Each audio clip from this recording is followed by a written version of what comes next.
Hello and welcome everybody. Thanks for coming. My name is Vlad. I'm a CEO and co-founder of a company called Revenue Grid, and we've got Darren joining me. Go ahead, Darren. How you doing? I'm Darren Knapp. I run all of our business enablement and operations at Slalom, mostly supporting our salespeople, our recruiters, our staffing process.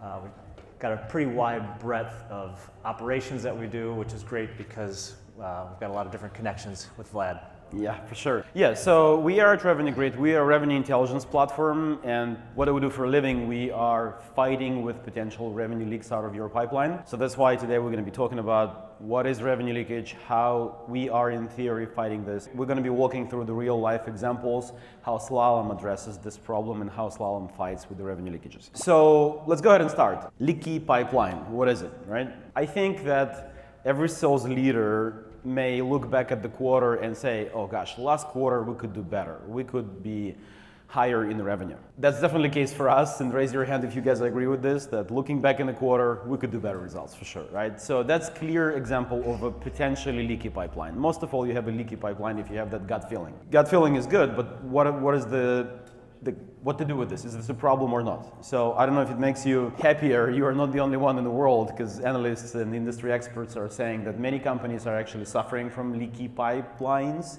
and it's the revenue which is not being collected. That's potential revenue which could be here, but it's not here. So yeah, you're not only one, you are not alone if you feel that it's a problem, and there are clearly ways to find those leakages and attack those leakages, fix them, patch them, fix them forever. Let's look through the examples. So what could be the examples of a leaky pipeline? It could be anywhere. Yeah, every pipeline to some degree is very similar, but very unique to a particular company, obviously. Examples of that could be, hey, conversion on the lead generation stage and how leads are converting to MQLs.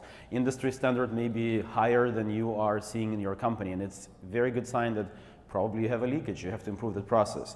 Or somewhere in the sales process, moving from stage to stage, you may see that, hey, on average, or we would expect for us internally, slightly better conversion rates, but they're not here. Another example of a leaky pipeline. Or one of the cases in customer success area preventing us from renewals to the level we would like to have those renewals, and it's churn, and it's another example of a leaky pipeline. A lot of examples like that. So if I'll switch a bit nerdy, mode, and let's go through the definition. So smart people said that revenue leak is any unnoticed or unintended loss of revenue or revenue potential. That's the definition of it. Why those revenue leakages are happening? Why? Like, can we just make sure that they don't even exist? Well, it's a combination. We're all people, we are working through the complex processes, and we may drop the balls here and there, and like it's totally fine if it happens. We can try to improve the situation. Revenue leakages are happening by many reasons. It could be insufficient processes, or processes are not being well defined. Or maybe processes are good, but people are not following those processes. Or maybe it's not enough technology to help people to be efficient and move fast.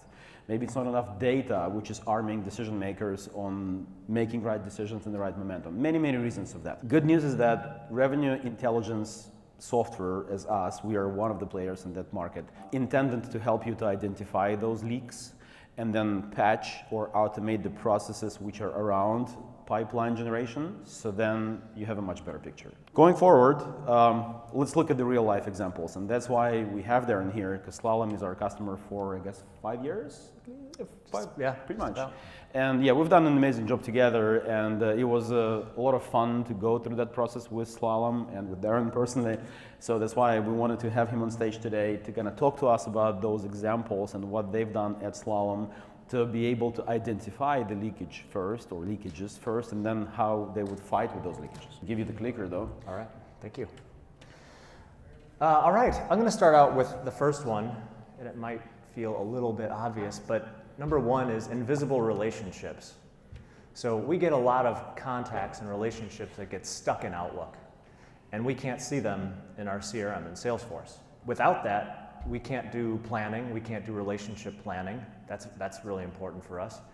We can't leverage that who knows who type of data, and we can't run them through our contact modeling that we've built, which is kind of like a propensity to buy type of process. So why is that important to us? We know that when we can plan and have a really comprehensive relationship plan for a contact, we have a much deeper relationship with them. We have more meaningful conversations, and all of that turns into more opportunities, more revenue opportunities. So having a good plan is really important to us, and if it's all stuck in Outlook, we can't do that. Number two, obviously, leveraging your who knows who data is super important for sales.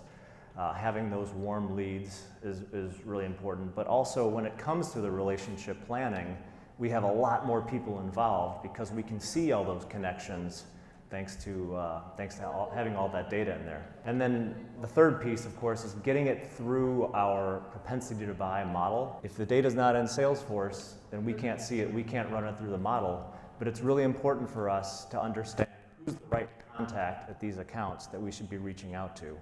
That increases our number of opportunities that we can open as well as our win rates. So let me throw out a couple things to you that makes me feel like we are definitely on the right track here. When COVID hit in March, April, May 20, obviously a lot of things stopped. We stopped doing what we've done for years, which is having a weekly measurement of sales and a pipeline opened. We stopped it completely. It felt really weird not to do that on a weekly basis since we're a sales organization. Instead, what we measured was the number of new contacts that we were meeting and the number of meetings that we were having. And guess what? 2020 was a record year for us. It was our highest sales year ever. 21, of course, we broke it. 22, we'll break it again. But point is, we shifted from looking at pipeline, and we focused completely on relationships and new relationships. So we knew we were onto something. Number two, historically, we've measured about 25 to 30% of our sales comes from new contacts, from new relationships. And so now we use that as a baseline metric for the health of our pipeline. So all the time we're looking at, how's our pipeline shaping up with new buyers compared to existing? And without having that data come in as new contacts, we won't be able to measure that. So it's super important for us. You might even be asking yourself a little question like, why not just have a big campaign and gather all these new leads from campaigns? And of course, we have campaigns and we get new leads like that, just like all of you do. But we've also found that just really pouring a lot of energy into strengthening our existing relationships. It's easier, it's more effective, and it's certainly less money. So for us, developing those existing relationships is critical. So let me go on to the next slide here. Next one is not enough meetings. This one might seem like, well, how is that revenue leakage? Well, if we don't have enough meetings that are getting created for us, then when we back it up, we can see what's going to happen. And if I skip to the punchline, it takes 63,000 meetings for us to generate 1 billion in sales. We've done all the analytics on that. 63,000 meetings to generate 1 billion in sales. We are not a $1 billion company. So this is a lot of meetings that have to get created. For us to grow at scale, we've got to do it in a way that is fast, that's easy for our salespeople. So partnering with Revenue Grid and using their tools like scheduling and BookMe and sequences, our salespeople are getting all these meetings created for them, and it takes very minimal effort on their part. And so customers are creating their own meetings, their lead generation partners are creating their meetings, their coordinators and other operations folks are creating their meetings, but it's happening at a scale for them that allows them to actually service more relationships than they were before. So since 2019 to today, our salespeople can service more than 2.5 times more relationships effectively than they were. So this is really helping. As the business scales, we don't have to just continue that one-to-one growth of our salespeople. So Darren, let me ask you a question. Yeah. As far as I understand, the logic was that you were first think through the pipeline, think through the revenue generation process, and potential signs of a leakage was just kind of a conclusion, common sense conclusion, like, hey, we have contacts we were engaged with, they are not in CRM, and it means that we are not putting them into the process, it may be the leakage. Right. So then you've identified this, and then you've decided to fix it using the tools.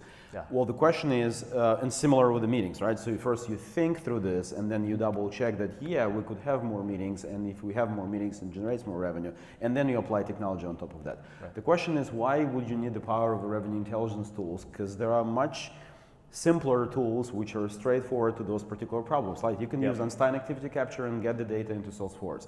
You may use Calendly and you may drop those invites or time slots. So why the power of the whole platform? Right. It's all about the customization that your tool provides that I wasn't able to get through other options. For example? I've been in this space, in this sales kind of enablement operations space for much longer than it might look like just by you looking at me right now. And I've seen it where, I don't know how many of you have auto turn on contacts or auto create contacts turned on, but I've seen it at other companies and I can tell you it's created more of a mess than what it was probably worth to begin with. I've been at places where there's been a dedicated operations person just to clean up those sales contacts that get created from Outlook. And right now we have on average about 10 to 20 contacts per week that get created through the sync process that we have to go put manual eyeballs on.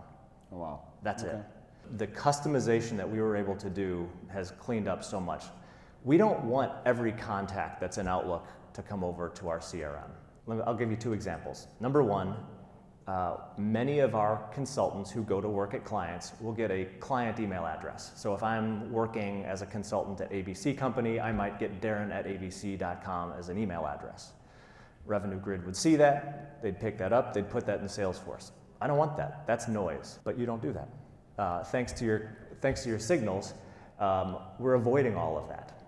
The other thing is what I call non-humans. And I don't know if any of you, like I said, have turned on this auto-sync contact, but you might get things like Western Sales Region at whatever.com or, Moscone Center 211 at whatever.com, right? And these non-human email addresses get picked up and added into Salesforce. Well, we've eliminated all that. We have this non-human check that you were able to put in. Through those customizations, it's cleaned up so much and made the reality of turning on an auto creation of contacts much easier to support and clean up than what I've seen anywhere else. Cool, thank you. Yeah. With meetings, it's kind of the same way though, in terms of customization. We have very specific rules and processes. The biggest driver for us was metrics. When a meeting is created, we want to see the meeting in its unique form once. So if we meet with John Smith at ABC Company, we want to see that meeting one time, regardless of how many Slalom people were there. And many of these native tools out there and other tools, they will create one meeting per employee or per user. And so if you go to the John Smith record and you say, how many meetings have we had? It says 20. Like, we haven't met with John Smith 20 times, it's maybe been 2 times. So that unique count was a very key metric for Slalom and for our leaders. So when we were looking around for solutions, that was a big driver, and you were able to solve that. So, Gotcha, cool. The other thing is, and I'll talk about it here in this next slide, is we're doing the same sort of meeting acceleration with our recruiters.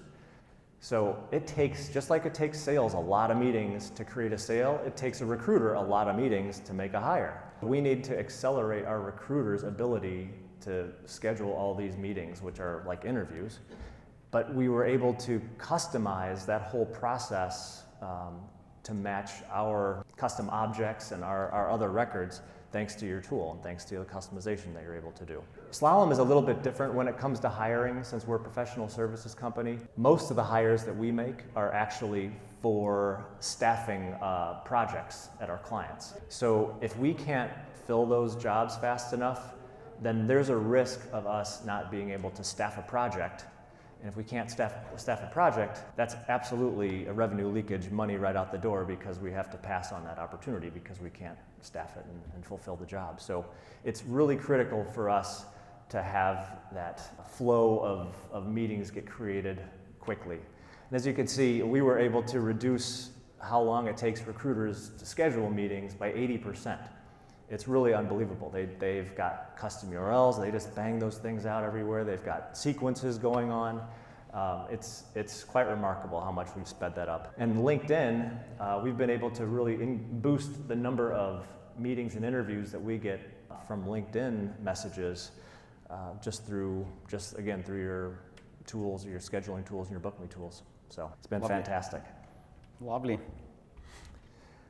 I'm going to move on now to the third use case, but it's a little more forward-looking. So this is around our sales process not being followed. And we haven't started this yet. I've had a lot of conversations with your team. Yep. And so I think I know where we're going with it. But it's all around coaching. Slalom has grown a lot this year and even last year. A lot of new folks. We have a sales process, just like all of you probably have a sales process. And why do we have that? Well, because we feel that if you follow our process, your probability of winning is going to increase. So it's important for us, as we've got all these new folks, to help guide them through the process, kind of coach them along. Also, we want to provide some visibility to their leaders so that when there's coachable moments, we can show that to the leader and they can kind of help alter behavior and show the better path forward. So sales is a team sport, right? This is not an attempt to enumerate the number of times people have broken the process. That's not it at all. It's really all about helping go through that learning curve with all the new people and remind folks of what our process is. So we've got 3 things we're going to go after.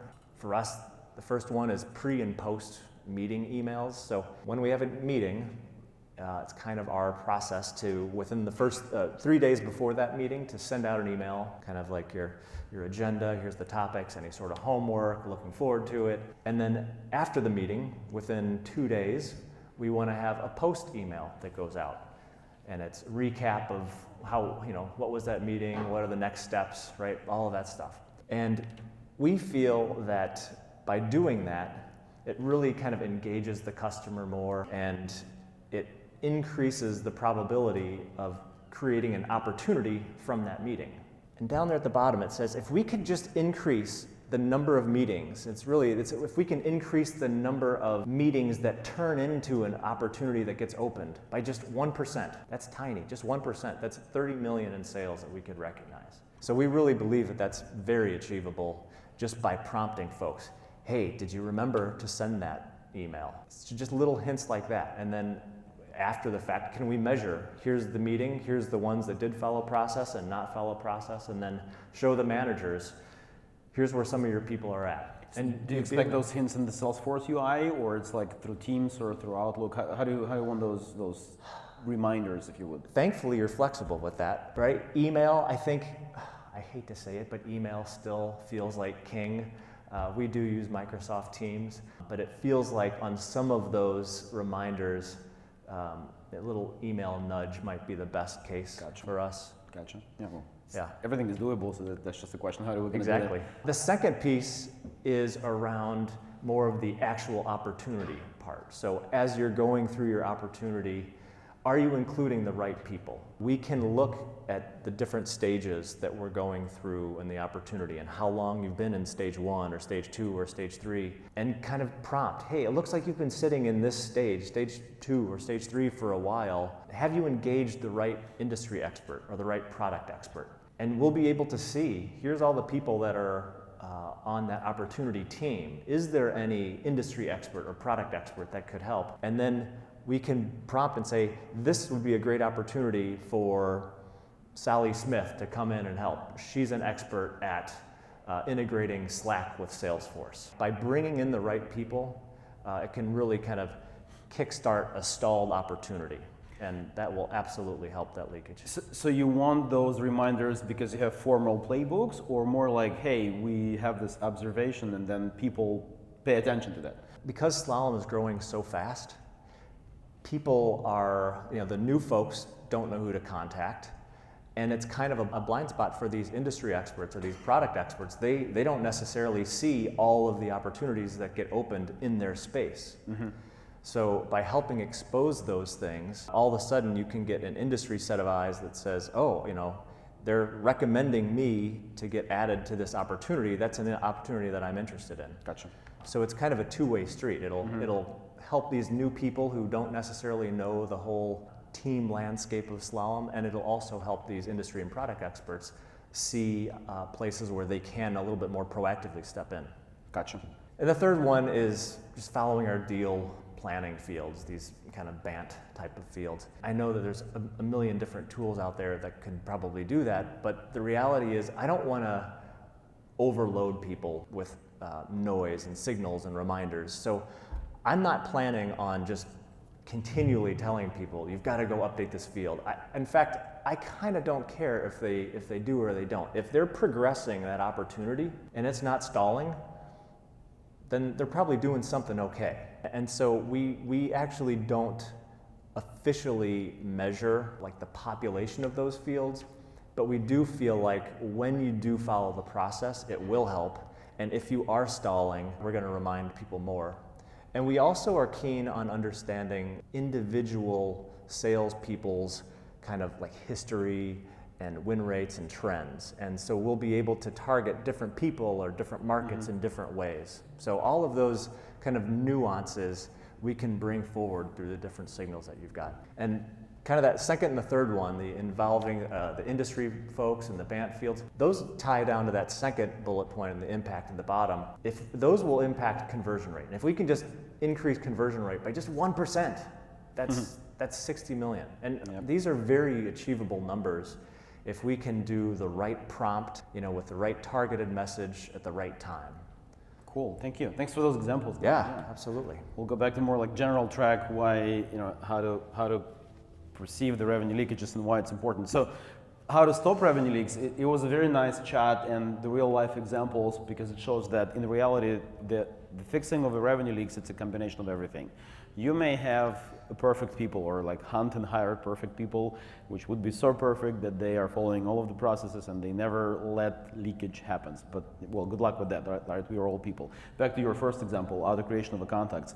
We may force all of our account execs to make sure that they accurately create new contacts in Salesforce, but they will never do that accurately. They will still skip. So here's where technology can help.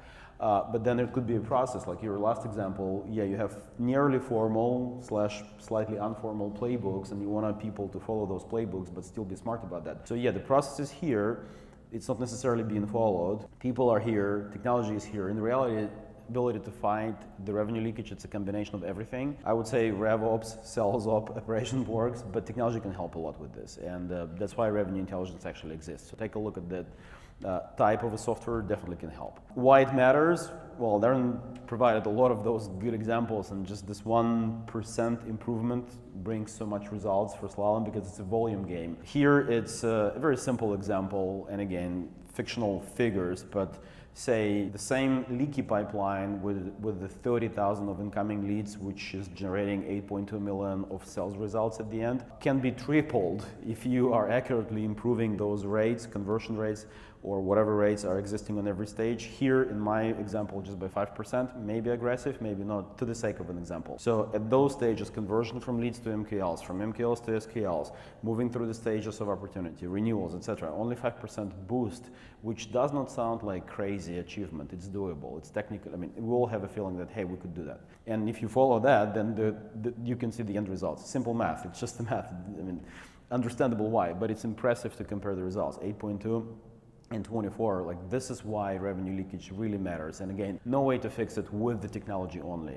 No way to fix it manually only. It should be always a combination. Thanks God there are tools which are helping you with this, and there are methodologies which are helping you with that. Thank you. Thanks everyone. Thanks for coming. Thank you. Thank you. Good job. Thank you.